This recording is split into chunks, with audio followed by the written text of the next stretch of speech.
It's interesting to me that you want to talk quite a bit about households. Yes? Yes. Which maybe is not what people would think that MadHive would want to talk about. Huh, okay. I don't know. Yeah, well... Especially in the CTV conversation. Right. Well, I think, I mean, perhaps it's because, I come from an ad tech background like you have, and been doing this for decades, and, maybe 8 years ago or so got into video, and I was on the supply side, and I always thought that there was something missing by not having households, by not acknowledging that there's 3 people sitting on the couch, right? And I didn't really know, really what to think about it.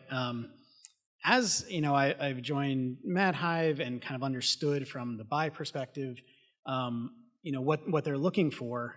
I really understand now the value of a household, not just from that there's a multiplier, perhaps. Okay. But more of that there's a behavior, there are decisions that are made at the household level that we just have not captured in ad tech, right? So in ad tech, like we started with a device, and we're like, wow, you can see if somebody clicked. That's interesting, and so we focused on that, and that was our identity. Then we got into, well, what if they looked at something on their phone and then they purchased it on their laptop? Okay, now let's go into cross-device and a person, and let's look at that. And I think household is that next level that's starting to get more baked into some of the newer platforms. Okay, can you talk a little bit? So there's so much to talk about here. Okay. Talk a little bit about why you're excited about, like, what is it that makes it so interesting? But also, there are many challenges, I think, that are created when you start thinking about a household as compared with a person, which, by the way, cookies aren't people, devices aren't people, and there are many ways in which we've messed that up. But talk about that a little bit. Yeah, I mean, I think, so first of all, you got to look at what actually is a household, right? So it's a home. Right, and it's not a restaurant and Roku playing in the restaurant. It's not library Wi-Fi, that sort of stuff. So there's a different context, and that's important there. It also helps us to speak the same language as linear. So to be able to say, like, in linear, your reach and frequency for households is this. To be able to have something that is comparable in digital, I think is really important, because then you can look at, well, I think one of the things in digital we have to do is always not be afraid to go up against television and recognize that there are places where linear television is a better buy than digital, but there are places where digital is much better, right? And there's overlap. So for a buyer to be able to say, I'm going to spend across both, and here's where I see linear households that are unique, digital households that are unique, and here's where I hit them both. I think that's a good starting point. Well, first of all, when you say digital, what do you mean? What's in there? Digital, I'm thinking of ad tech, connected television, OTT to an extent, and then maybe some OLV if that's relevant. Okay, but you're including that stuff. Great, perfect. Yeah. Okay, so there's that. So I think we have to just start speaking the language so that we can say to buyers, like, this is a good place to be. But then the really interesting stuff that I don't think in ad tech we've captured until we start looking at households is that there are decisions that are made at that level. So for example, especially when you get into brand advertising and really big purchases, if there's a couple who is going to buy a car, it doesn't really matter like which person bought the car. It was a home decision. Right? And so if you don't have that household level, you're going to miss a big piece of that. So that's one example.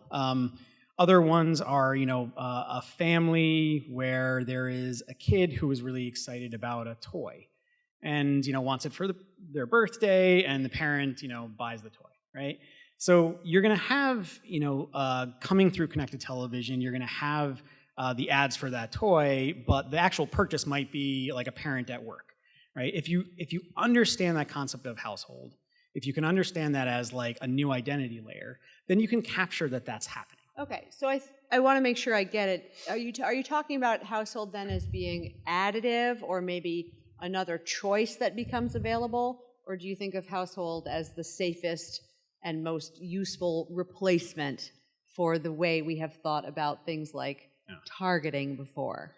No. I think it's additive. I don't think it's a replacement at all. I mean, just in the same way that like you may target a device, you may target people, you may target a until household. you can't. Yeah. I mean, and I mean, everything. One of the things I really like about connected television is it's a chance to look at all of it over again and do it in a privacy-friendly way. To the conversation I just had with Joe, right? Yeah. I mean, like, we've made lots of missteps, and there are lots of places where we can look to learn, yes? Yeah, definitely. And I think what is driving it is that both buy and sell side have a long-term relationship with the viewer, right? So on the supply side, like they want to, for the viewer to continue watching the next episode, the next season, like see another show that's similar. Same thing with, a brand advertiser who's used to advertising on TV.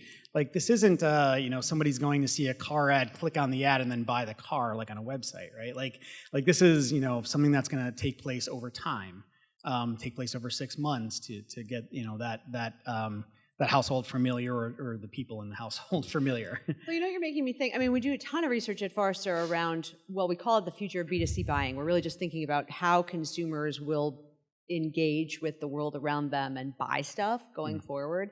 And there are all these like weird and interesting dynamics around the purchase life cycle and sometimes how it gets flattened and you actually see something and buy it 10 seconds later. And there are actually, lots of new models around things like sell your car, buy your car with the click of a button. So it is actually a really interesting thing to think about the role of, building and maintaining a relationship and also the role of the changing buying dynamics of consumers. Like, I don't know if we totally get that stuff yet well enough to maybe take best advantage of something like CTV. Yeah, I agree. Yeah, I mean, I think television, and households, like that concept is something that I used to kind of think, oh, well, that's because, in television they can't really figure it out, but in ad tech we have so much data. Oh, we're and we so know smart. We're so amazing, and one day that they're gonna just like come over and say, okay, and a lot of data, and devices and cross devices has been useful for many use cases. I mean, there's definitely things that digital always excelled at. But there are pieces that we have not been able to touch, and there's a reason for that. And so I think there's a few different components, but I think this is one of the big pieces, is to understand how people make decisions, understand the context of how people are consuming ads. I mean, people sitting on a couch is a very different experience than looking at your phone in the line, So I don't know. I think it's interesting. So can you talk a little bit about what you think programmatic, can I ask you this, what programmatic should mean in CTV? Because, by the way, I'm just going to preface it by saying programmatic is not just open RTV. It's not. Stop saying that. You're not saying that. I'm looking at you and saying, no, you're not saying that. So, programmatic is really, I think, it's more about kind of the mechanism. Yeah. But what would like good programmatic look like in CTV? Yeah, I mean, programmatic in connected television. I mean, so MadHive is a DSP, a video-focused DSP. So like we're connected, we see the supply landscape. I think it's very important to be able to understand what's coming in through, I mean, I like OpenRTB. I know that's not all of it. I'm not trying to knock it. It's just, that's not all there is, right? No, there's not. And I think it's a descriptive, one of the big challenges is how descriptive that supply is. And you guys were talking about commodification of I think television is not just video. I think, the different content is extremely important. I think, the experience of watching a large screen is something that's very different. So as much of that as possible that can be communicated to the buy side, then buyers can value it appropriately. And they can say, this isn't just all video and I want my video out there. It's part of an experience. The person's leaning in, they're excited about the show. And when the ad matches the content itself, then that's a good overall experience. And again, going back to that long-term relationship, it's good for the viewer over time for the publisher and the viewer over time for the advertiser. One of the things that I've been thinking a lot about as I'm thinking about the future of programmatic is I grew up in a model that was very much about decisioning in real time as impressions were made available. And the world of TV is not like that at all. Yeah. And so I'm thinking a lot about what programmatic in CTV needs to look like. I even heard Ash from Trade Desk talk about, oh no, we'll set up guarantees for you. And I was like, do what?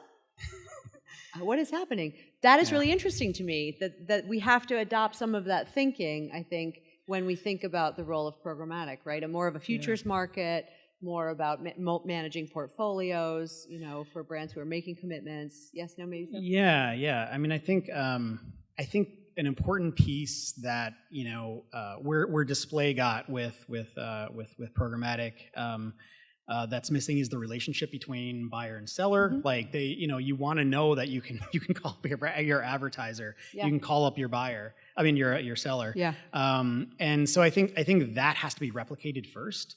I do think there is a piece of programmatic of a marketplace that is not going to be represented there until you start to loosen things a little bit and say, well, if it's at the end of the quarter, I want to be able to bid a little bit higher. And that's where floors and all that sort of stuff Yeah, I mean, comes it's about in, flexibility, PMPs right? And flexibility, so that so supply and demand can find each other a little bit better. But that doesn't mean that you have complete disconnect from the publisher and the advertiser. Yeah, so it's funny how things swing.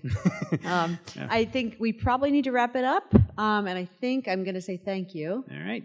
I know I'm going to say thank you. Cool. Thank you. Thanks, Craig.